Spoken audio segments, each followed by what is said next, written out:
नमस्कार मित्रों, मैं आचार्य अजय तापसी आपके YouTube channel the astrologer Acharya AJT में आपका स्वागत करता हूं।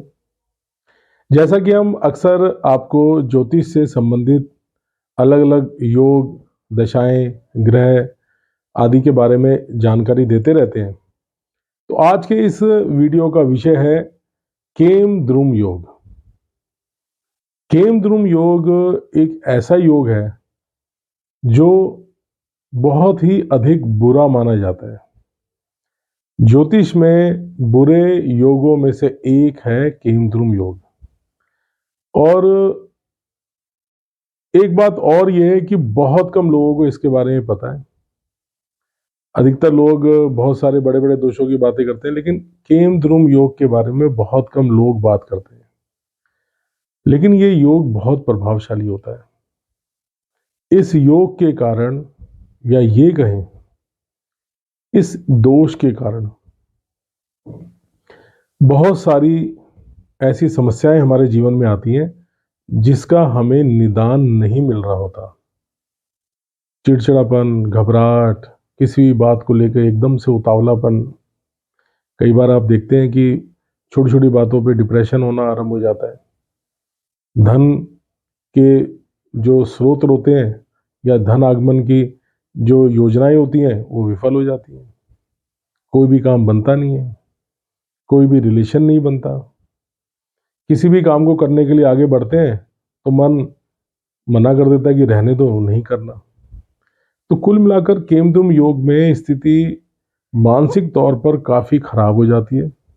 और आजकल जो एक समस्या बहुत सारे युवा लोगों में नज़र आती है वो ये है कि बहुत सारे ऐसे व्यक्ति, बहुत सारे पेरेंट्स, माता-पिता हमसे पूछते हैं कि हमारे बच्चा एकदम सब ठीक था, अचानक से पता नहीं इसे क्या हो गया है, ना ढंग से बात करता है, ना किसी मतलब रिश्तेदारों से मिलता है, और बस चुपचाप बैठा रहता है, अपने कमरे में बैठा रहता है, और ज़रा-ज़रा सी बात पे चिड़चिड़ा हो गया है, ज़रा-ज़रा सी बात पे गुस्सा करता है। लोग साइकियाट्रिस्ट के पास जाते हैं, लोग थेरेपी लेते हैं, बहुत सारी चीज़ें करते हैं। लेकिन क्या आपको पता है इन सब के पीछे का कारण एक ऐसा योग है या एक ऐसा दोष है जो बहुत आसानी से ठीक भी हो सकता है, बहुत प्रभावी है, बहुत इसके नुकसान है, लेकिन इसके उपाय भी उतने ही आसान होते हैं। पहले तो हम आपको बता दें कि केमद्रुम योग होता क्या है।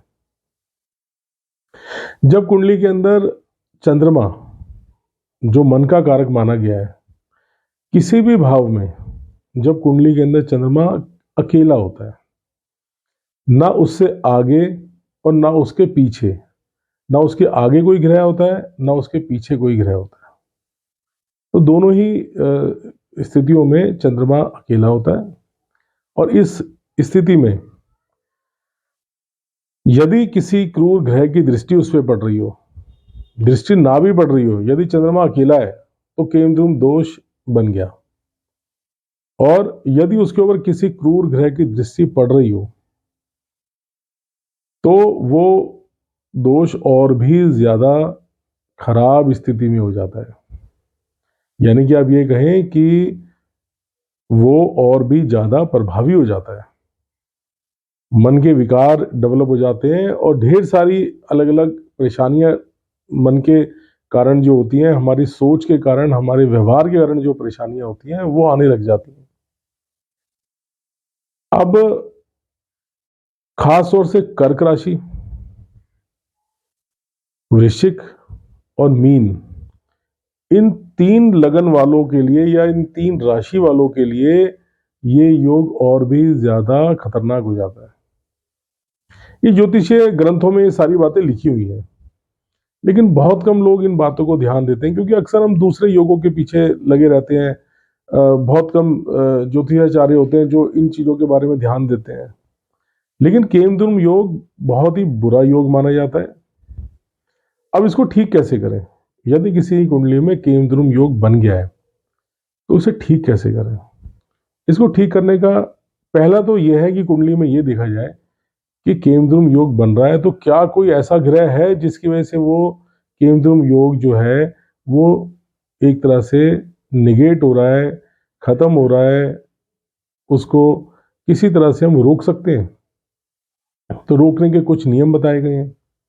नियम ये है कि यदि कुंडली के अंदर चंद्रमा के ऊपर किसी शुभ ग्रह की दृष्टि पड़ रही हो, तो उस शुभ ग्रह के कारण, खासतौर से बृहस्पति की दृष्टि पड़ रही हो तो बहुत ही अच्छा, तो उस शुभ ग्रह के कारण हम केमद्रुम योग को ठीक कर सकते हैं, या उस शुभ ग्रह की ताकत को बढ़ाकर हम केमद्रुम योग को ठीक कर सकते हैं।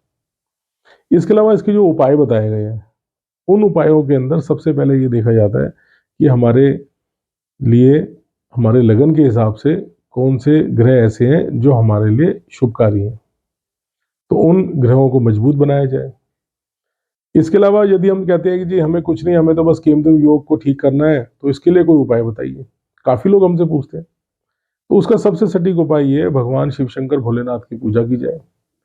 जितनी आप उसमें भगवान भोलेनाथ की पूजा अर्चना करेंगे, उतना ही आपके लिए बहुत बढ़िया रहेगा।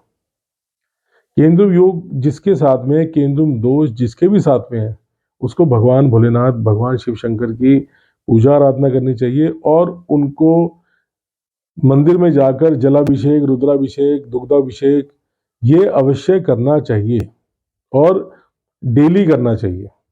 आप देखेंगे कि एक बार आपने भगवान शंकर के यहाँ पर जाना शुरू कर दिया, भगवान शंकर के मंदिर, भगवान शिव शंकर के मंदिर जाना शुरू कर दिया और जल चढ़ाना उनको शुरू कर दिया, तो आप देखेंगे कि बहुत सारी समस्याओं में समाधान मिलना आरंभ हो जाएगा।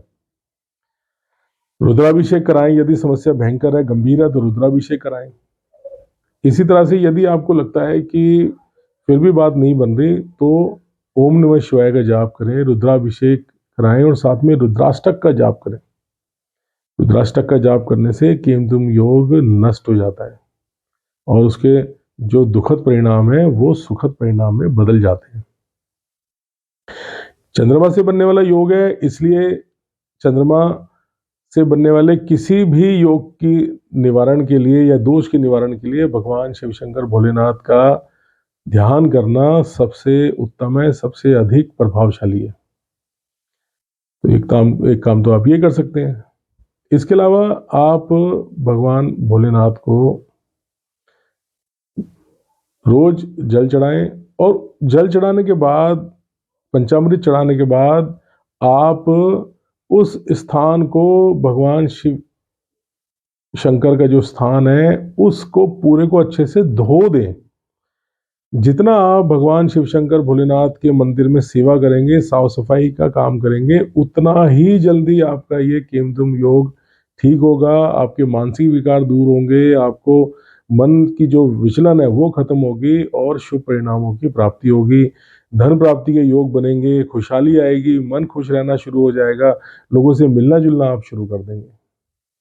तो योग भयंकर है, परेशानियों वाला है, लेकिन उसका उपाय भी उतना सरल है, क्योंकि इसको ठीक करने का इसलिए भी सरल हो जाता है क्योंकि चंद्रमा की एक स्थिति ऐसी होती है कि 15 दिन चंद्रमा जब अच्छी स्थिति में होता है तो योग कम प्रभावी हो जाता है, जब चंद्रमा डाउन स्थिति में होता है तो योग ज़्यादा प्रभावी हो जाता है। तो केमद्रुम योग को ठीक करने का बेस्ट तरीका यही है। और इसके अलावा भी यदि आपको लगे कि आपके परिवार में या और कोई मित्रगण या कोई और जगह ऐसे आपको कोई व्यक्ति समझ में आते हैं जिनको इस तरह की समस्याएं हैं, तो आप उनको ज्योतिषाचार्य से विचार विमर्श करके उनसे पूछ सकते हैं कि इनकी कुंडली में केमद्रुम योग तो नहीं है।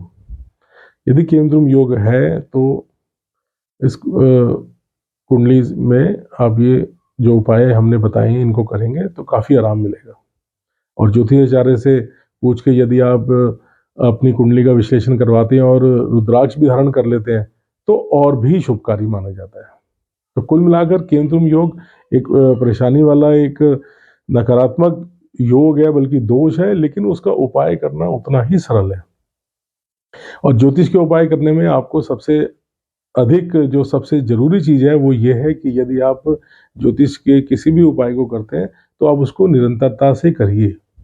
जब हम निरंतरता से करेंगे तभी उस उपाय का सटीक रिजल्ट आपको प्राप्त होगा। यदि आप निरंतरता से नहीं करेंगे तो वो उपाय आपको उतना अच्छा रिजल्ट नहीं दे पाएगा। ज्योतिष को आप अपने रोजमर्रा के जीवन में, दैनिक जीवन में आप शामिल कीजिए तो आपको शुभ परिणामों की प्राप्ति अवश्य होगी। तो दोस्तों, यदि आपको हमारा ये कंटेंट पसंद आ रहा है, हमारी प्रस्तुतियाँ पसंद आ रही हैं, तो हमारे वीडियो को लाइक कीजिए, शेयर कीजिए, हमारे चैनल को सब्सक्राइब कीजिए। और यदि आप चाहते हैं कि हम किसी विषय पर, ज्योतिष, वास्तु, लाल किताब, पामिस्ट्री, इस तरह की विद्याओं पर यदि आप कोई हमसे वीडियो चाहते हैं, तो हमें कमेंट बॉक्स में अवश्य बताएं। तो इस वीडियो को यहीं विराम देते हैं। नमस्कार।